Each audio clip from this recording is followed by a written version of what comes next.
ఈ దినానికి ఏర్పాటు చేయబడిన వాక్య భాగం నుంచి మనం ధ్యానం చేసుకుందాము.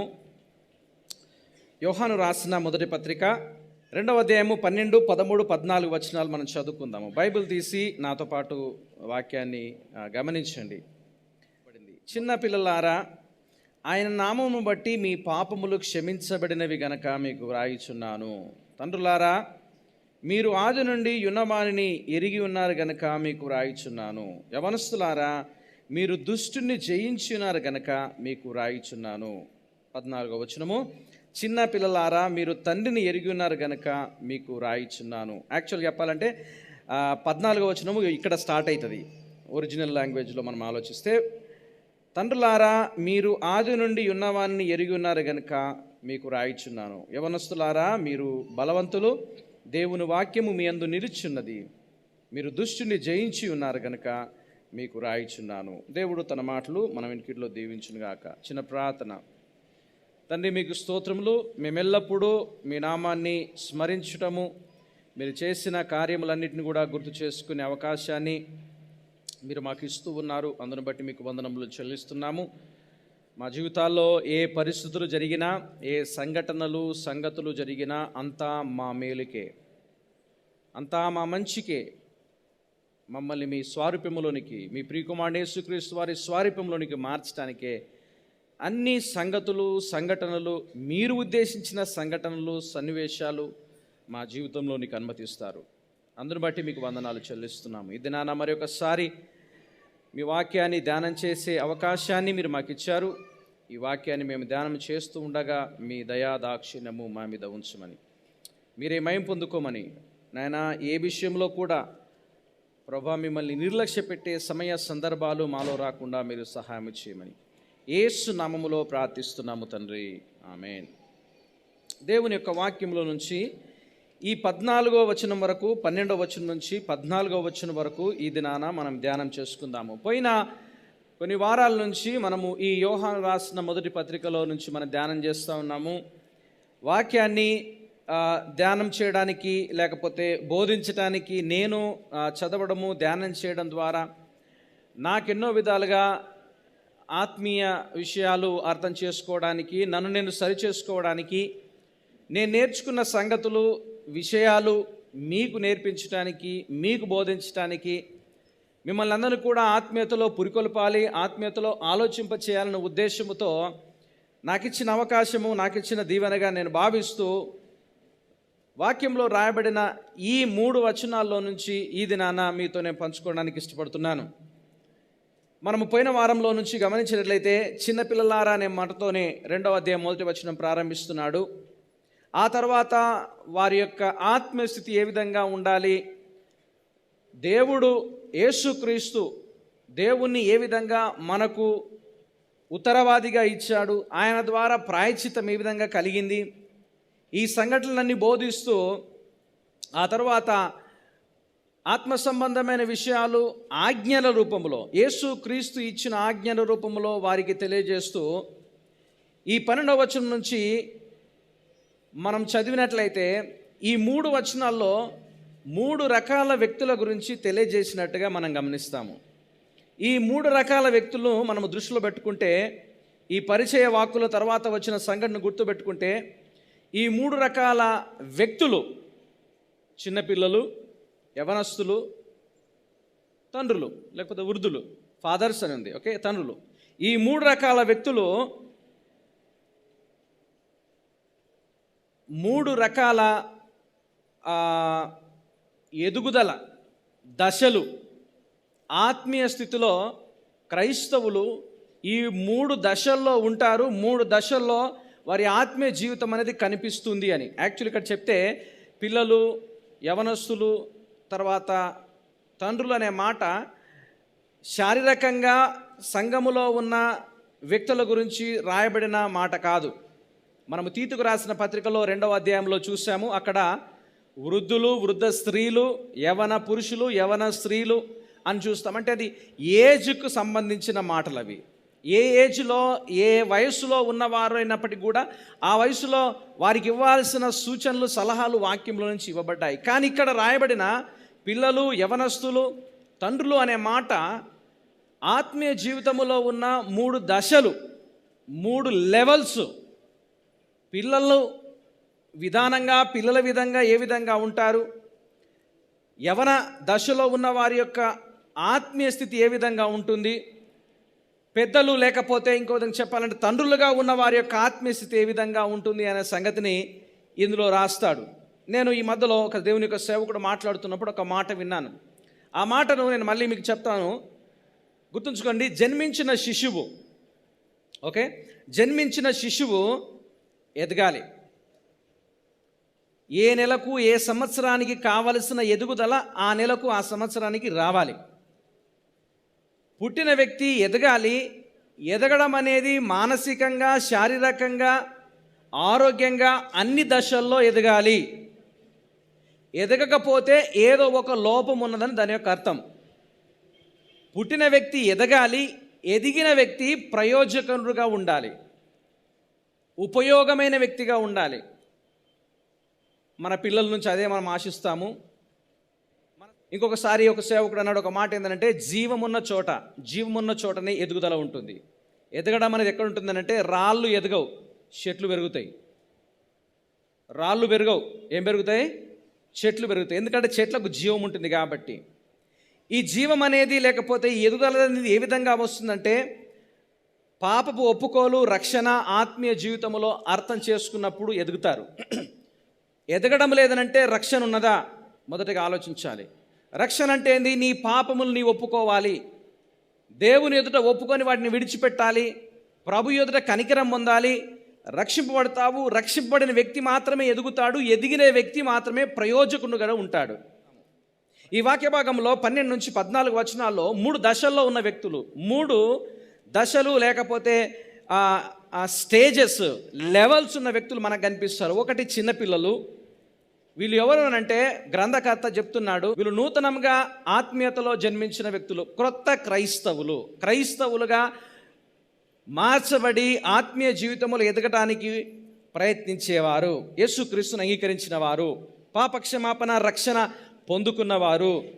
రెండో వ్యక్తులు ఎవరనంటే, రెండో కేటగిరీ ఏంది అనంటే యవనస్తులు. వీళ్ళెవరంటే దేవుని యొక్క కృపలో, దయలో ఎదుగుచున్న వ్యక్తులు. అంటే వీళ్ళు ఆత్మీయ విషయాల్లో, విశ్వాస సంబంధమైన విషయాల్లో హై లెవెల్కు రాలే, పరిపక్వతలోనికి రాలే, బట్ వీళ్ళ ఆత్మీయ విషయాల్లో ఎదుగుతున్న వ్యక్తులు. మూడవ కేటగిరీ మనం చూసినట్లయితే ఎవరది? తండ్రులు అనే మాట చూస్తాము. తండ్రులు అనే మాట ఎందుకు వాడబడిందనంటే దాని గురించి నేను తర్వాత మాట్లాడతాను. వీళ్ళు ఎవరనంటే ఆత్మీయ విషయాల్లో పరిపక్వత కలిగిన క్రైస్తవులు, పరిపక్వత చెందిన క్రైస్తవులు, చెందుతున్న క్రైస్తవులు, పరిపక్వత చెందడానికి ప్రయత్నిస్తున్న క్రైస్తవుడు. అంటే ఏంది? అల్టిమేట్గా వచ్చిన వాళ్ళని కాదు, అంటే ఇక మొత్తం అయిపోయింది క్రైస్తవ జీవితంలో, లాస్ట్ లెవెల్లో ఉన్నారని కాదు, ఎదుగుతూ ఉన్న వ్యక్తులని దాని యొక్క అర్థము. ఈ 3 రకాల వ్యక్తులను గ్రంథకర్త మనకు పరిచయం చేస్తున్నాడు. ఎందుకనంటే మనం మొదటి నుంచి చూస్తే వారు కొన్ని సందర్భాల్లో వాళ్ళకు ఒక నిశ్చయత, విశ్వాసం యొక్క నిశ్చయత, రక్షణ యొక్క నిశ్చయత, ఆత్మీయ జీవితంలో వారు ఏ లెవెల్లో ఉన్నారు అనే సంగతిని 11 వచనాల వరకు వాళ్ళకు గుర్తు చేస్తూ, ఆజ్ఞల ద్వారా గుర్తు చేస్తూ, ఇగో ఈ విధం చేత మిమ్మల్ని మీరు పరిశీలన చేసుకోండి అని గుర్తు చేస్తూ 3 రకాల వ్యక్తులు మన ముందు పెడుతున్నాడు. ఈ 3 రకాల వ్యక్తులను ఈ సమయంలో మనం ధ్యానిస్తాము. దయచేసి గమనించండి. మొట్టమొదటిగా చిన్నపిల్లలారా అనే ఒక మాటతో ప్రారంభిస్తున్నాడు. చిన్నపిల్లలారా అని చెప్పి మీరు గమనించండి. 3 వ్యక్తులు, 3 దశల్లో ఉన్న వ్యక్తులు. ప్రతి దశలో చిన్నపిల్లలు కావచ్చు, యవనస్తులు కావచ్చు, తండ్రులు కావచ్చు, వీళ్ళకు 2 సలహాలు ఇవ్వబడ్డాయి. మీ బైబిల్లో మీరు చూడండి, 14వ వచనంలో ఏమనుంది? మీరు తండ్రిని ఎరిగి ఉన్నారు. యవనస్తులు మొదటి దశలో ఏమని వాడబడింది? మీరు దుష్టుని జయించి ఉన్నారు. 14వ వచనంలో ఏమని రాయబడింది? మీరు బలవంతులు, దేవుని వాక్యం మీ యందు నిలిచి ఉన్నది. ఇది ఎక్స్ట్రా. ఓకే. అదేవిధంగా తండ్రుల గురించి రాయబడుతూ ఏమడింది? తండ్రులారా ఆది నుండి ఉన్నవాడిని మీరు ఎరిగి ఉన్నారు.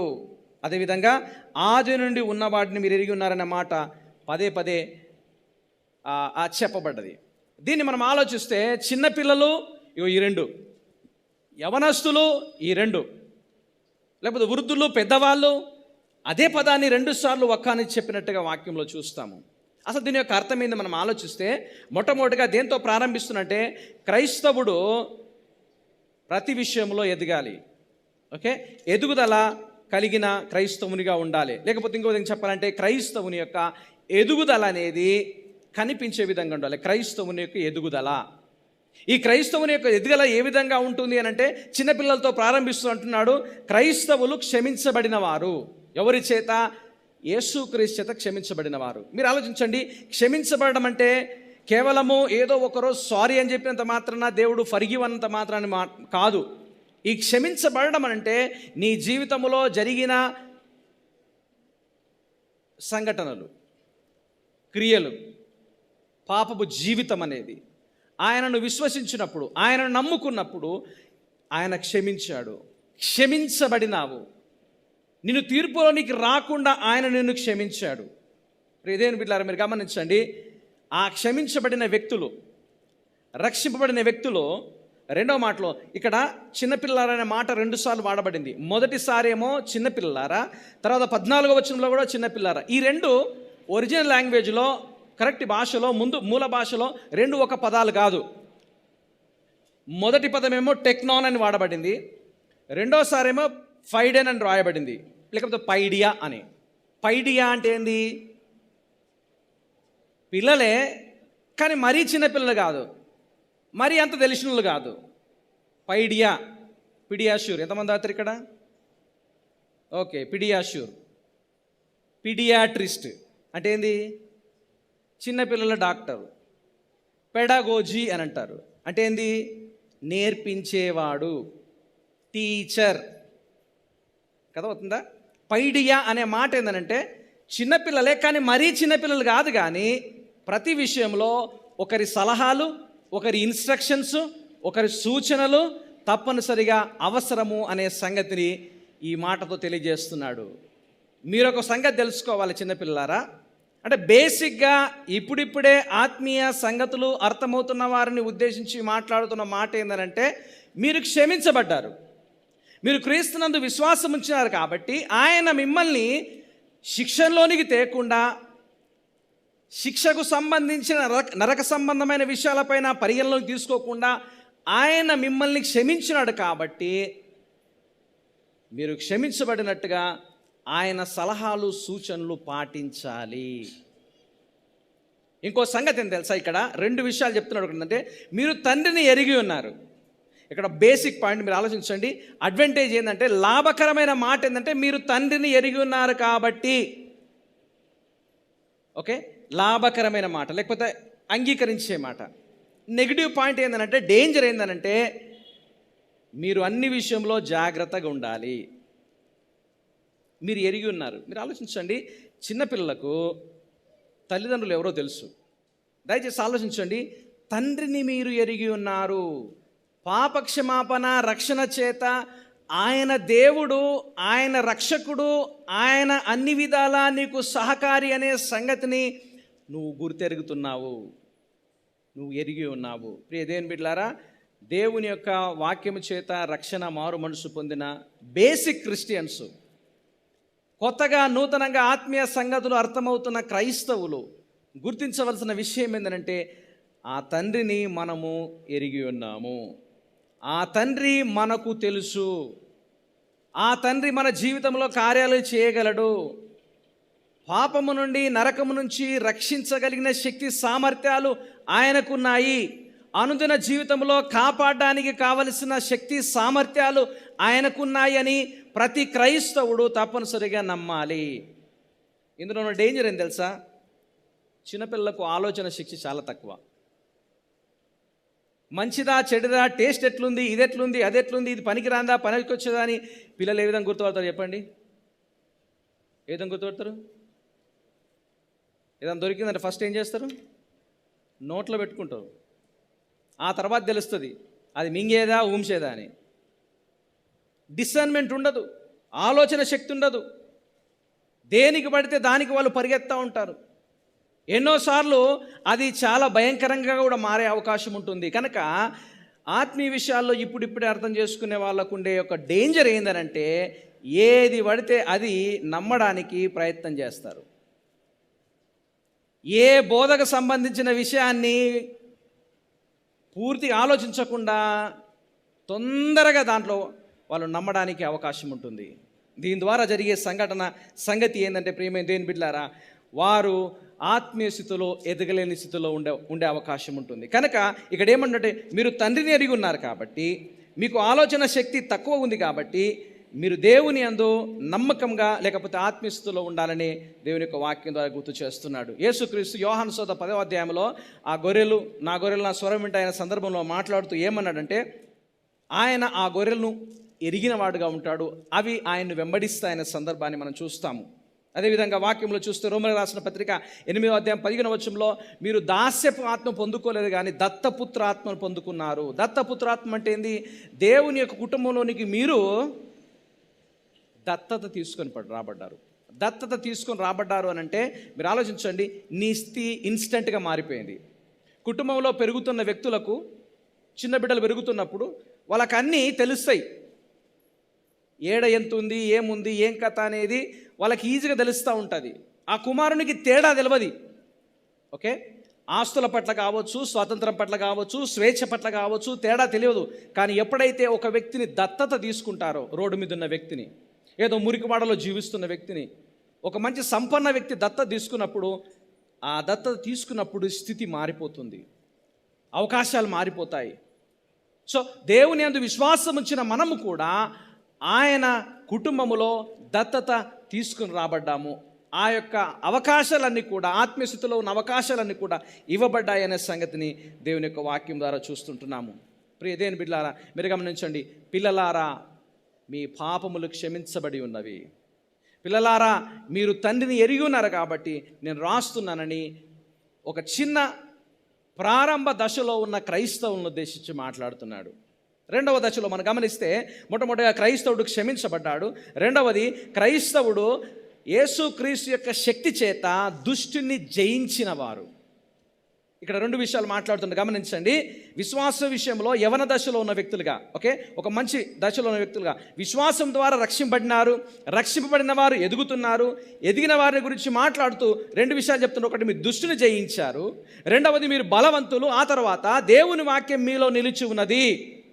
దుష్టుని జయించున్నారంటే దీన్ని మనం ఏ విధంగా అర్థం చేసుకోగలము అంటే, క్రైస్తవులుగా మారిన వారందరూ కూడా, యేసుక్రీస్తునందు విశ్వాసం ఉంచిన వారందరూ కూడా దుష్టత్వాన్ని లేకపోతే లోకంలో దుష్టుని, సైతాన్ సంబంధ క్రియలన్నీ కూడా లయపరిచినారని దాని యొక్క ఉద్దేశమా? దయచేసి గమనించండి, అది కాదు.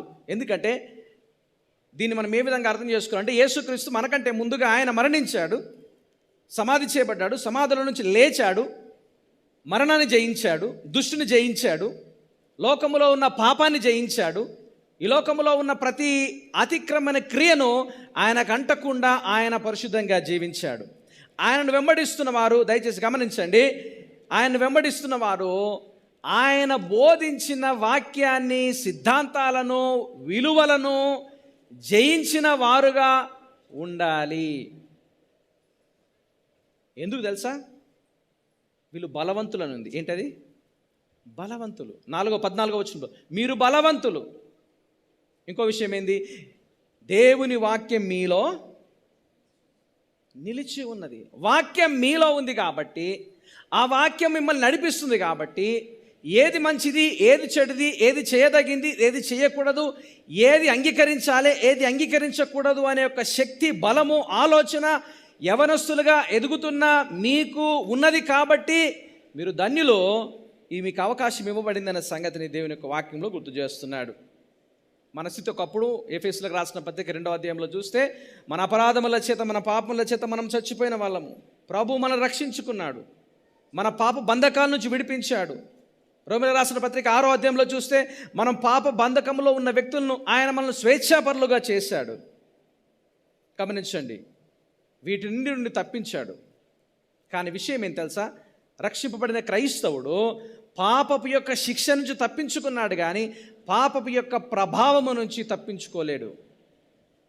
అంటే దాని యొక్క అర్థం ఏంటంటే, పాపపు ప్రభావం అనేది లోకంలో జీవిస్తున్న మన మీద కంటిన్యూగా ఉంటుంది. దేవుని శక్తి, దేవుని యొక్క సామర్థ్యము చేత మాత్రమే మనము జయించగలము. ఎందుకంటే ఆయన మనకు వాక్యములో నిలిచి ఉన్న మనకు ఆయన బలమిచ్చాడు అనే సంగతిని దేవుని యొక్క వాక్యం ద్వారా గుర్తు చేస్తున్నాడు. దీంట్లో ఒక సంగతి నేను మీకు గుర్తు చేస్తాను ఏంటంటే, మీరు బలవంతులు, వాక్యం నీలో ఉంచున్నదంటే ఏది మంచిది ఏది చెడుది అని ఆలోచించే జ్ఞానము, శక్తి దేవుడు మీకు ఇచ్చాడు. అర్థమైందా? మంచి బోధ ఏంది, ఆరోగ్యకరమైన బోధ ఏంది, ఆరోగ్యకరము కాని బోధ ఏంది, ఏది వినాలా ఏది వినకూడదు, ఏ సలహాలు ఏ సహవాసము పాటించాలా ఏ సహవాసము సలహాలు పాటించకూడదు, ఆ శక్తి ఆ జ్ఞానమును దేవుడు ఇచ్చాడు. దయచేసి ఆలోచించండి. బైబిల్ పట్టుకొని బోధించే వాళ్ళందరూ కూడా వాక్యానుసారంగా బోధించే క్రైస్తవులు కాదు. ఆ భ్రమలో మీరు ఉండొద్దు. బైబిల్ పట్టుకొని క్రైస్తవులుగా సంఘానికి వెళ్తున్న వారందరూ కూడా రక్షింపబడిన క్రైస్తవులు అనే ఆలోచనలో మీరు ఉండొద్దు. ఇది వాళ్ళ ఫలముల ద్వారా తెలుస్తుంది. బైబిల్లో ఉంది. చెట్టు మంచిదైతే ఫలం మంచిగా ఉంటుంది. చెట్టును బట్టి ఫలం ఎలాంటిదో చెప్పొచ్చు అని బైబిల్లో చాలా చక్కగా ఉంది. గలితీ రాసిన పత్రిక 5వ అధ్యాయం 19వ వచనంలో ఒక పెద్ద లిస్ట్ ఉంది. శరీర కార్యములు ఏమనగా, గలితీ రాసిన పత్రిక 5వ అధ్యాయం 22వ వచనంలో ఆత్మ ఫలం ఏమనగా. దీన్ని ఇంకో విధంగా చెప్తాను, జాగ్రత్తగానండి. రక్షింపబడిన ప్రతి క్రైస్తవుడు కూడా ఆత్మ ఫలము కనపరచాలి, చూపించాలి. రక్షణ మారు మనసు లేని వ్యక్తి శరీర కార్యాలు ఆటోమేటిక్ కనిపిస్తాయి. ఆ వ్యక్తిని బట్టి, ఆ ప్రవర్తన బట్టి, ఆ మాటలు బట్టి చెప్పొచ్చు. కానీ మధ్య దశలో ఉన్న ఈ క్రైస్తవుల గురించి మాట్లాడుతూ ఏమంటున్నాడంటే, దుష్టుని మీరు జయించినారు కాబట్టి నేను మీకు రాస్తున్నాను. దయచేసి సంఘంలో ఉన్న వాళ్ళందరూ కూడా పరిపక్వత చెందిన క్రైస్తవులుగా ఉంటారా? మూడో దశకు వెళ్దాం. మనము మూడో దశకు వెళ్ళినట్లయితే పరిపక్వత చెందిన క్రైస్తవులుగా ఉండకపోవచ్చు. కానీ దేవుడు ఏది ఆదేశిస్తున్నాడు, యేసుక్రీస్తు ఏది ఆదేశిస్తున్నాడు, వాక్యము మన నుంచి ఏమి ఎక్స్పెక్ట్ చేస్తుందంటే, సంఘానికి వచ్చే రక్షింపబడిన ప్రతి వ్యక్తి కూడా పరిపక్వత చెందిన క్రైస్తవ్యములో ఉండాలి, పరిపక్వత కలిగి ఉండాలి. మెచ్యూరిటీ లెవెల్స్ అనేవి మనిషికి ఎదగాలి. నేను ముందే చెప్పాను, జీవమున్న చోటనే ఎదుగుదల ఉంటుంది. బాలుడు ఎదుగుతాడు, ఎదిగినవాడు ప్రయోజనకరుడు కావాలి. ప్రయోజనకరుడు కాకపోతే ఎదుగుదల వేస్ట్. ఎదుగుదల లేదు అనంటే పిల్లోడిలో ఏదో లోపం ఉంది. ఆ లోపము సరిచేసినప్పుడే ఎదుగుదల కలుగుతుంది. ఎదిగినప్పుడే ప్రయోజనకరుడుగా నువ్వు మారతావు, నేను మారుతాను. మొదటి దశ బిగినింగ్ క్రిస్టియన్స్, అప్పుడప్పుడే వాక్యం తెలుసుకుంటున్న వాళ్ళు. రెండవ వాళ్ళు రక్షింపబడిన వ్యక్తులు, లేకపోతే క్రైస్తవులు, దుష్టిని జయించిన సామర్థ్యము కలిగిన, దేవుని శక్తి కలిగిన వారు, బలవంతులు, వాక్యమందు నిలుచున్నవారనే వాక్యం ద్వారా మనం చూస్తాము. మూడవ దశను మరి గమనించినట్లయితే ఇక్కడ చాలా చక్కగా ఉంది. ఏం తెలుసా? ఈ మూడవ దశ 2 స్థలాల్లో కూడా సేమ్ వాడబడింది. ఏం తెలుసా? తండ్రులారా, మీరు ఆది నుండి ఉన్నవాన్ని ఎరిగి ఉన్నారు గనుక మీకు రాయిచున్నాను. 14వ వచనము 2వ భాగం. యాక్చువల్గా 14వ వచనం ఇన్నే స్టార్ట్ అవుతుంది. ఏడు తెలుసా? తండ్రులారా, మీరు ఆది నుండి ఉన్నవాన్ని ఎరిగి ఉన్నారు గనుక మీకు రాయిచున్నాను. తండ్రులారా అనే మాటను ఇక్కడ వాడుతున్నాడు. తండ్రులారా అంటే గమనించండి, ఆది నుంచి ఉన్నవాన్ని మెరిగి ఉన్నారు. ఆది నుంచి ఉన్నవారు ఎవరు చెప్పండి? ఆది నుంచి ఉన్నవారు ఎవరు? ఆది కాండంలో ఉన్న తండ్రి అనే దేవుడు కాదు. అఫ్కోర్స్ తండ్రి, కుమార, పరిశుద్ధాత్మ మనం వేరుపరచలేము. ఆది నుండి ఉన్నవాడు అని అంటే యేసు క్రీస్తు గురించి తెలియజేయబడిన మాట. ఆయన ద్వారా మీరు క్షమింపబడ్డారని తెలియజేయబడిన మాట. ఆయనను ఎరిగి ఉన్నారు కనుక ఆయన ద్వారా మీ జీవితంలో ఈ క్షమాపణ యేసుక్రీస్తు ద్వారా కలిగింది. క్షమాపణ అనేది దేవునికి ఉన్న గుణం కాబట్టి ఆయనను మీరు ఎరిగి ఉన్నారు అనే సంగతిని ఇక్కడ గుర్తు చేస్తున్నాడు. నేను ముందుగా చెప్పినట్టుగా మనం పాపపు శిక్ష నుంచి తప్పించబడ్డాము, కానీ పాపం యొక్క శక్తి నుంచి అనుదినము వాక్యము చేత నిలబడినప్పుడు అనుదినం మనము రక్షింపబడతాము, నడిపింపబడతాము, పాపములో పడిపోకుండా. తండ్రులు అనే మాట ఎవరి కోసం వాడబడిందంటే మీరు గమనించండి. ఆ రోజుల్లో యూదుల యొక్క కల్చర్లో, లేకపోతే ఒక సంస్కృతిలో, సమాజంలో ఉన్న ఒక బాధ్యత కలిగిన, అధికారం కలిగిన వ్యక్తిని ఈ మాటతో పిలుస్తారు. మన భాషలో కూడా ఎవరైనా పెద్దోళ్ళు కలిసిరు అనుకో ఏమంటాం? పెద్దోళ్ళు మాట్లాడారు అనుకో బాపు అని పిలుస్తాం, అంతేనా కదా? బాపు అని పిలుస్తాం. ఎందుకు? ఆ మనిషి యొక్క గుర్తింపును, లేకపోతే పెద్దతనాన్ని కలిపి మాట్లాడడం అన్నట్టు.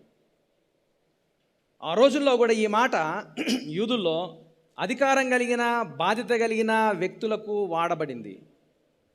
రెండవదిగా సంఘాల్లో ఉన్న వ్యక్తులు, సమాజంలో ఉన్న వ్యక్తులు, పెద్ద వ్యక్తులు లేకపోతే పెద్ద వయసులో ఉన్న వ్యక్తులకు ఈ మాట వ్రాయబడినట్టుగా మనం చూస్తాము. అధికారంలో ఉన్న వ్యక్తులకు, సంఘంలో, సమాజంలో పెద్ద వయసులో ఉన్న వ్యక్తులకు వాడబడినట్టుగా దేవుని యొక్క వాక్యంలో చూస్తాము. దీన్ని మనం ఆలోచిస్తే ఈ థర్డ్ లెవెల్, మూడవ దశ, మూడవ ఎదుగుదలలో ఉన్న మూడవ దశను ఇక్కడ తెలియజేస్తూ, తండ్రులారా నీకు మేము రాస్తున్నాను, మీరు ఆది నుంచి ఉన్నవాన్ని ఎరిగి ఉన్నారు కాబట్టి నేను రాస్తున్నాను. ఆలోచించండి, పిల్లలు యవ్వన దశకు రావాలి, యవ్వన దశలో ఉన్నవాళ్ళు తండ్రుల దశకు రావాలి. హల్లెలూయా.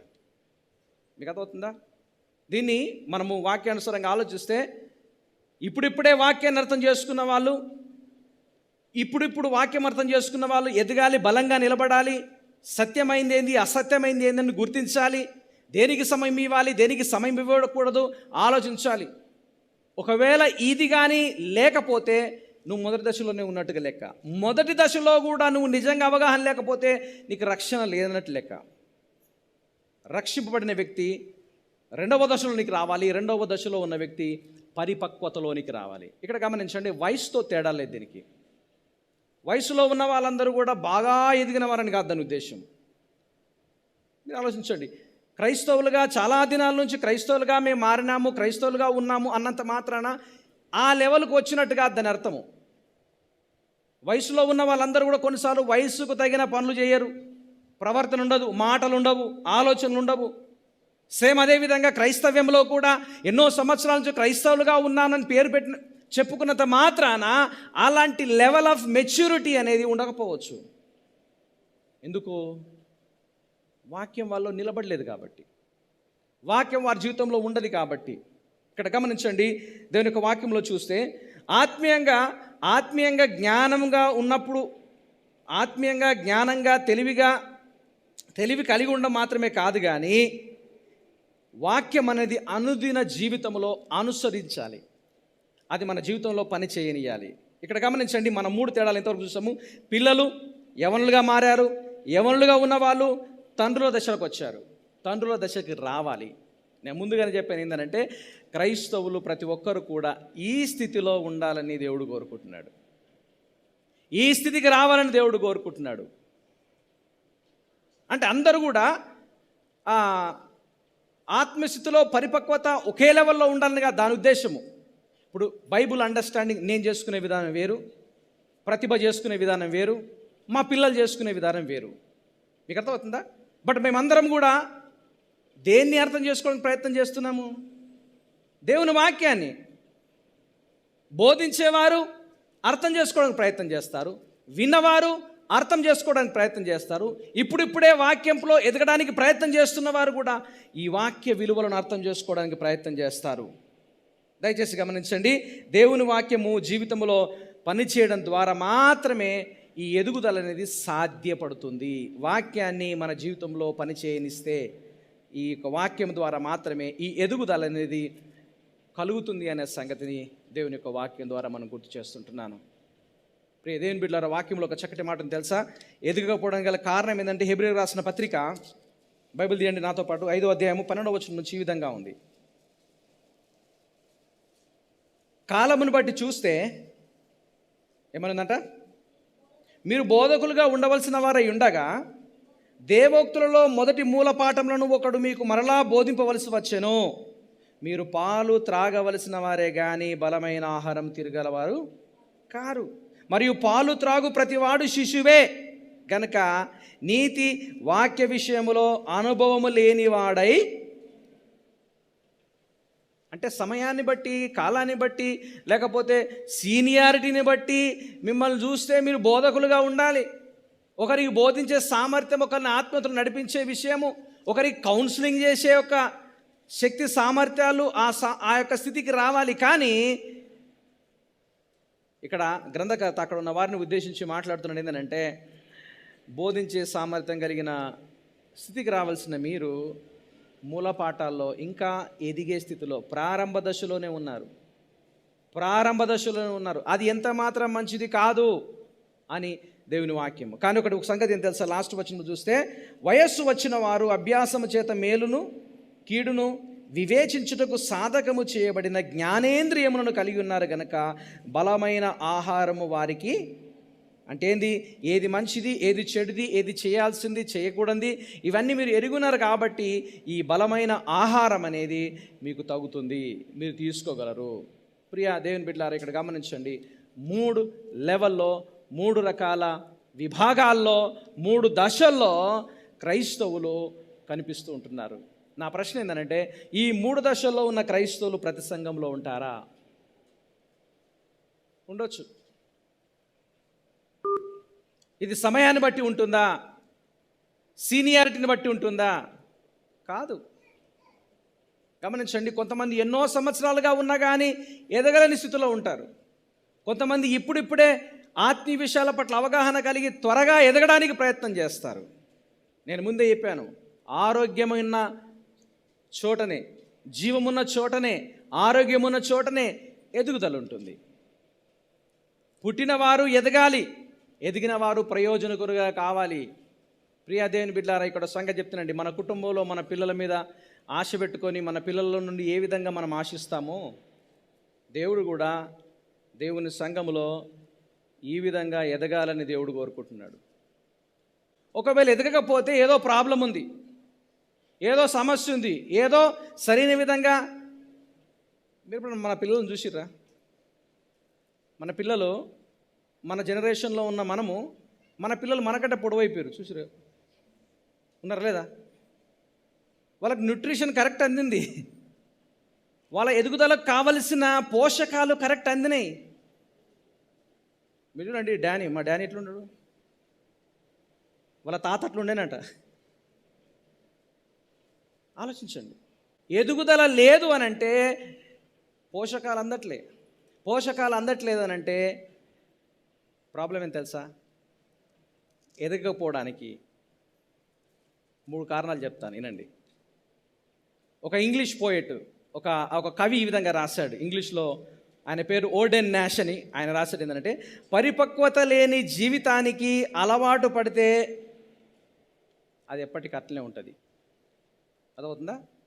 పరిపక్వత లేని జీవితానికి అలవాటు పడితే అది ఎప్పటికీ ఆ విధంగానే ఉంటుంది. అంటే దాని యొక్క అర్థం ఏంటంటే, పిల్లగాడుగా ఉండే దశ, యవనస్తుడిగా ఉండే దశ, కొంచెం అడల్ట్గా ఉండే దశ, వృద్ధాప్య దశ అనేది శరీరంలో మారిపోతుంది. కానీ పరిపక్వతలో ఒకవేళ లేకపోతే అప్పుడు ఎట్లున్నావో ఇప్పుడు అట్లనే ఉంటావు, ఇప్పుడు ఎట్లున్నావో ఆ తర్వాత అట్లనే ఉంటావు, ఆ తర్వాత ఎట్లా ఉంటావో ఇట్లనే ఉండి చచ్చిపోతావు. మార్పు ఉండదు. పరిపక్వత లేని దశకు ఒకవేళ అలవాటు పడితే అది ఏమాత్రం కూడా అట్లనే ఉంటుంది, మారదు. పరిపక్వత చెందకపోవడానికి, అభివృద్ధి చెందకపోవడానికి గల కారణం ఏంటంటే 3 విషయాలు నేను చెప్తాను, దయచేసి జాగ్రత్తగా వినండి. ఓకే, 3 విషయాలు. ఇది పరిపక్వతను చంపేసేది, పరిపక్వతను అండర్మైన్ చేసేది. ఏంటంటే మొట్టమొదటిగా యాపతి అని అంటారు ఇంగ్లీష్లో. తెలుగులో దాన్ని ఏమంటారంటే ఆకలి లేకపోవడం, ఆత్మీయ విషయాల్లో తృష్ణ లేకపోవడం. ఓకే, ఆకలి లేకపోవడము, ఆత్మీయ విషయాల్లో తృష్ణ లేకపోవడం. ఆత్మీయ విషయాల్లో తృష్ణ ఎందుకు ఉండదు? హెబ్రీ రాసిన పత్రికలో ఒక మాటను తీయండి. హెబ్రీ పత్రిక 3వ అధ్యాయము 13వ వచనంలో ఈ విధంగా చెప్పబడింది. నేడు మీరు ఆయన శబ్దం వినేట్లా కోపమును పుట్టించు నప్పటి వల్ల మీ హృదయం కఠినపరచుకునకూడని ఆయన చెప్పాను గనక, పాపం వల్ల కలుగు బ్రహ్మచేత మీలో ఎవడైనా కఠినపరచకుండునట్లు నేడు అను సమయం ఉండగానే ప్రతిదినము ఒకరినొకడు బుద్ధి చెప్పుకొనడి. ఎలా అనగా మొదటి నుండి మనకున్న దృఢ విశ్వాసము అంత మట్టుకు గట్టిగా చేపట్టిన ఎడలనే క్రీస్తులో పాలివారమయ్యుందుము. దీని ఒక మాట ఏంది? ఒక మాట యొక్క అర్థం ఏంటంటే, ఆకలి అనేది, తృష్ణ అనేది మనిషికి ఎందుకు ఉండదనంటే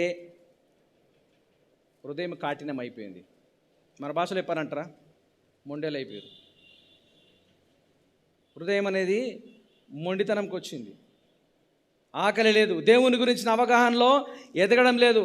ఒక సేవకుడు ఈ విధంగా అన్నాడు, దేవుని గురించిన అవగాహన ఎంతుంటే పరిశుద్ధత కూడా అంతే ఉంటుందంట. ఇంకో మాట చెప్పమంటారా?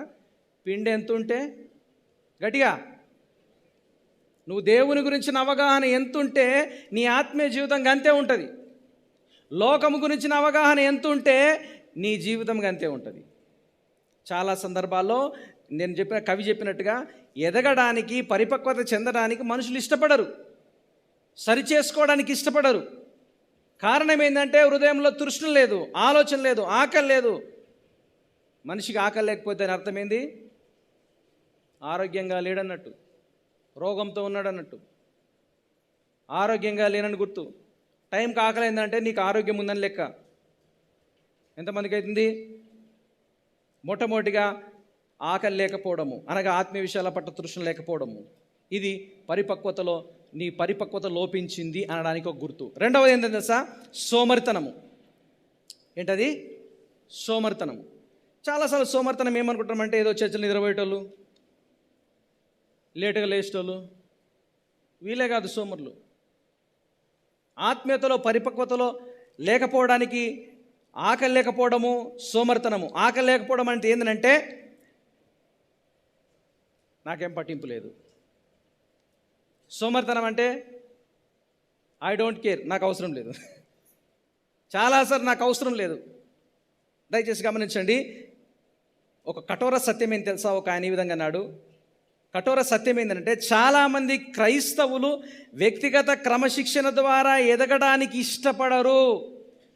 ఏనండి? ఎదగడానికి ఇష్టపడరు. బ్యాంకులో బ్యాలెన్స్ కావాలి కానీ కష్టపడద్దు, ఇట్లుంటుంది. మావాడు ఒలింపిక్స్ పోవాలి కానీ పొద్దుగాల మాత్రం 10 గంటల దాకా లేవద్దు. కఠోర సత్యం ఏంటంటే వ్యక్తిగతంగా డిసిప్లిన్ చేసుకోవడానికి ఎవరికి ఇష్టం ఉండదు, వ్యక్తిగతంగా మారడానికి ఎవరికి ఇష్టం ఉండదు. సోమరితనం నుంచి బయటకు రావాలంటే మనిషి కష్టపడాలి. గమనించండి, సోమరితనం నుంచి బయటకు రావాలంటే మనిషి కష్టపడాలి. ఉద్యోగం సంపాదించుకోవడానికి ఎంత కష్టపడతాడో, ఎంత చదువుతాడో, ఉద్యోగాన్ని కాపాడుకోవడానికి కూడా అంతే కష్టపడాలి. ఒక్కొక్క లెవెల్లో ఎదుగుతున్నప్పుడు కూడా అంతే కష్టపడాలి. సోమరితనం అనేది పనిచేయదు. దేవుని యొక్క వాక్యంలో చూస్తే ఆ పౌలు భక్తులు అంటాడు, ఫిలిప్పీయులకు రాసిన పత్రిక 3:8 యేసుక్రీస్తుని గురించిన అతి ఉత్తమమైన జ్ఞానము సంపాదించుకోవడానికి ఏం చేస్తున్నట? సమస్తం నష్టంగా ఎంచుకుంటున్నాడు. ప్రియదేని బిడ్డలారా, లేజినెస్ నుంచి బయటకు రావాలంటే, సోమరితనం నుంచి బయటకు రావాలంటే, అజాగ్రత్త నుంచి బయటకు రావాలి అని అంటే క్రీస్తుని గురించిన అతి శ్రేష్టమైన జ్ఞానాన్ని సంపాదించుకోవడానికి మనం ప్రయాసపడాలి. పరిపక్వతలో ఎదగకపోవడానికి మొదటి కారణము ఇష్టం లేకపోవడం, ఆకలి లేకపోవడము. రెండవ కారణం ఏంటంటే సోమరితనము. మూడవ కారణం ఏం తెలుసా? ఇగ్నరెన్స్ అంటారు, అశ్రద్ధ, నిర్లక్ష్యం. ఈ అశ్రద్ధ, నిర్లక్ష్యం అనేది విల్ఫుల్ సిన్, బుద్ధిపూర్వకంగా చేసే పని, పాపము. చాలాసార్లు ఈ అశ్రద్ధ సాకులతో ప్రారంభమవుతుంది, సాకులు చెప్పడంతో కొనసాగుతుంది. గుర్తుంచుకోనండి, సాకులు చెప్పడంతో ప్రారంభమవుతుంది, సాకులు చెప్పడంతో కొనసాగుతుంది ఈ అశ్రద్ధ అనేది. దేవుని బిడ్డలారా, మీరు ఆలోచించండి. అశ్రద్ధ అనేది మనిషి జీవితాన్ని భ్రష్టత్వంలోకి నడిపిస్తుంది. అశ్రద్ధ అనేది ఎప్పుడు కూడా మనిషి జీవితాన్ని బాగుపరచదు. నేను 3 లెవెల్స్ ఈ దినాన్ని చూసాను. 3 లెవెల్లో ఏ లెవెల్లో ఉన్నామో దయచేసి మనం ఆలోచించుకోవాలి. ఇక్కడున్న ప్రతి ఒక్కరు, మనమందరం కూడా, నా మాటేనండి, ఇక్కడున్న ప్రతి ఒక్కరం కూడా ఈ 3 లెవెల్స్లో ఏదో ఒక లెవెల్లో, ఏదో ఒక దశలో మనం ఉన్నాము. ఒకవేళ మీరు నన్ను కానీ అడిగితే పరిపక్వత దశలో ఉన్నాను అని నేను చెప్పలేను.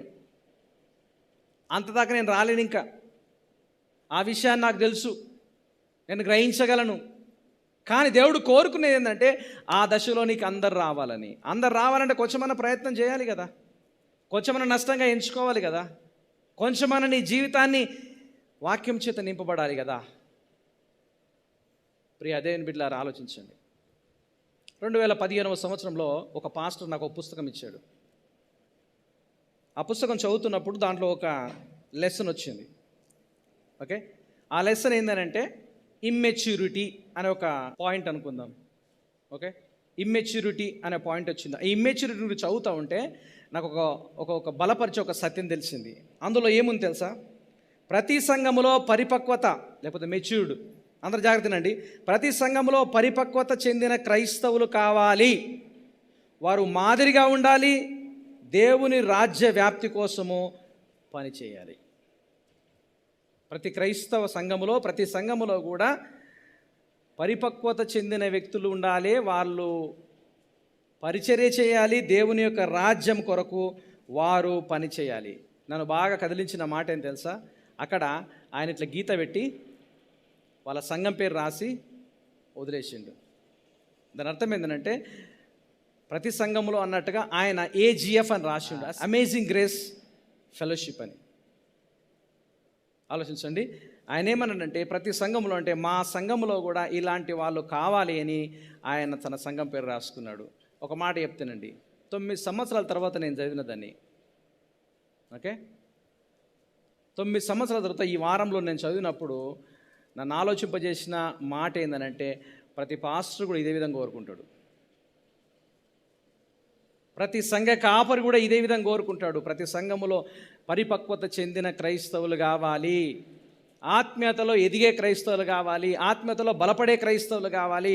ఏదో చిన్నపిల్లలాగా ఉండకూడదు. బైబిల్లో చూస్తే చిన్నపిల్లలాగుంటే ఇటు అటు కొట్టుకొని పోయేవారుగా ఉంటారు. ప్రియ దేవుని బిడ్డలారా, ఈ 12, 13, 14 వచనాల్లో 3 దశల్లో ఉన్న వ్యక్తులు మన ముందు పెడుతున్నారు. నువ్వే దశలో ఉన్నావో ఆలోచించుకో, నువ్వే దశలో ఉన్నావో ఆలోచించుకో. చిన్నపిల్లలారా, మీ పాపములు క్షమించబడి ఉన్నవి, మీ తండ్రి ఎవరో మీకు తెలుసు. యవనస్తులారా, మీరు దుష్టుని జయించారు, మీరు బలవంతులు, దేవుని వాక్యం మీలో ఉన్నది. నువ్వు గుర్తించగలుగుతున్నావా? ఏది సరి అయింది, ఏది సరి అయింది కాదు, ఏది ఉపయోగకరమైంది, ఏది ఉపయోగకరమైంది కాదు, ఏ మీటింగ్కి వెళ్తే బాగుంటుంది, ఏ ప్రార్థనకి వెళ్తే బాగుంటుంది, ఏది వెళ్ళకూడదు. జ్ఞానానికి సంబంధించింది, ఆత్మీయతకు సంబంధించింది. నేను ముందుగానే చెప్పిన బైబిల్ పట్టుకున్న వాళ్ళందరూ కూడా సత్యమైన బోధ చేస్తున్నారని కాదు. చర్చికి వచ్చే వాళ్ళందరూ కూడా రక్షింపబడిన క్రైస్తవులు కాకపోవచ్చు. వాళ్ళను మాదిరిగా తీసుకుంటే, వాళ్ళను ఉదాహరణగా తీసుకుంటే నీ జీవితంలో నువ్వు బలంగా ఉండలేదు, వాక్యం మీలో నిలబడదు, మీరు దుష్టుని జయించిన స్థితిలో ఉండలేరు. సత్యాన్ని అన్వేషించి వాస్తవాలను గుర్తెరిగి వాక్యం పట్ల అవగాహన పెంచుకుంటే పరిపక్వత చెందిన క్రైస్తవునిగా ఉంటావు. అందరూ కూడా పరిపక్వతలోనికి రావాలి. పరిపక్వతలోనికి రావడం లేదు అని అంటే 3 కారణాలు చెప్పాను. ఒకటి ఆకలి లేదు, రెండవది సోమరితనము, మూడవది అశ్రద్ధ. బహుశా ఇవి కారణాలు అయితే మార్చుకోవడానికి ప్రయత్నం చేయండి, మార్చుకోవడానికి ప్రయత్నం చేద్దాము. దేవుని యొక్క పనిలో, దేవుని యొక్క కార్యక్రమాల్లో, ఆత్మీయ సంగతుల్లో మనం అవగాహన పెంచుకుందాము. ప్రభు మనందరి నుంచి కోరుకుంటున్నాడు అదే. గమనించండి, బహుశా అనొచ్చు ఇక్కడ ఒక సంగతి చాలామందికి ఉన్న అనుమానం ఏంటంటే, నాకు చదువు రాలేదు కదా, నాకు చదువు రాదు కదా, నేను స్కూల్కి వెళ్ళలేదు కదా, నాకు ఇంత పాండిత్యం లేదు కదా అని ఒకవేళ మీరు అనొచ్చు. గుర్తుంచుకోండి, ఏ లెవెల్లో ఉన్నవారికి ఆ లెవెల్లో దేవుని వాక్యము అర్థం చేసుకోవడానికి దేవుడు సామర్థ్యం ఇస్తాడు. ఫస్ట్ క్లాస్ నుంచి 10th క్లాస్ దాకా అందరికీ ఎగ్జామ్స్ జరుగుతాయి. ఫస్ట్ క్లాస్ నుంచి 10th క్లాస్ దాకా చదివిపించి 10th క్లాస్లోనే ఎగ్జామ్ పెడతారా? ఇయర్ ఎండింగ్లో ప్రతి క్లాస్కి ఎగ్జామ్ జరుగుతుంది. అంటే ఏంది? అన్ని క్వశ్చన్ పేపర్లు ఒకటే కాదు, వారి వారి సామర్థ్యాన్ని బట్టి క్వశ్చన్ పేపర్ ఇస్తారు.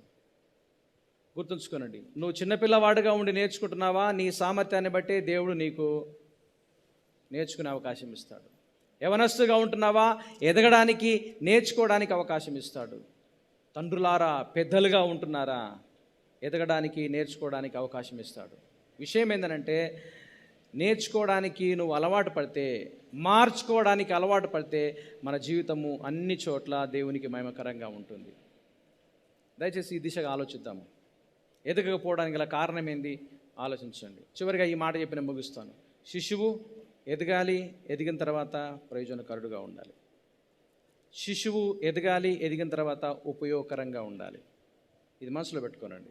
ప్రార్థన చేసుకుందాం. తండ్రి, మీకు స్తోత్రములు. మరొకసారి ఈ దినాన్ని బట్టి మేము కృతజ్ఞులమని, వందనస్తులమని ఒప్పుకుంటూ మీ చెంతకు వస్తున్నాము. మీరు ఇచ్చిన ప్రతి మాటను బట్టి మేము కృతజ్ఞులము.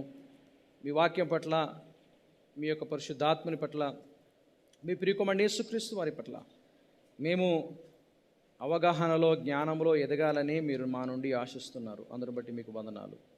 ఈ సమయంలో ప్రభువా, ఇక్కడున్న 3 దశల్లో ఉన్న క్రైస్తవ్యాన్ని నీ బిడ్డలు గ్రహించుటకు మీరు సహాయం చేయండి. మాలో ఉన్న ప్రతి ఒక్కరిని కూడా ఉన్నతమైన దశలో పరిపక్వత చెందిన దశలో మేము మీ బిడ్డలము అనిపించుకునే దశ వరకు మేము ఎదగాలని మీరు కోరుకుంటున్నారు. ఎదగకుండా ఆపే సంగతులు సంఘటనలు మా జీవితాల్లో ఉంటే దయచేసి మా హృదయాలను మీరు కదిలించండి, ఒప్పింప చేయండి, మా నుంచి దూరపరచండి ఏవైతే మాకు అడ్డుబండలుగా ఉంటున్నాయో. దేవా, మీ సహాయమును మీ బిడ్డలమైన మాకు అనుగ్రహించమని యేసు నామమున ప్రార్థిస్తున్నాము తండ్రి.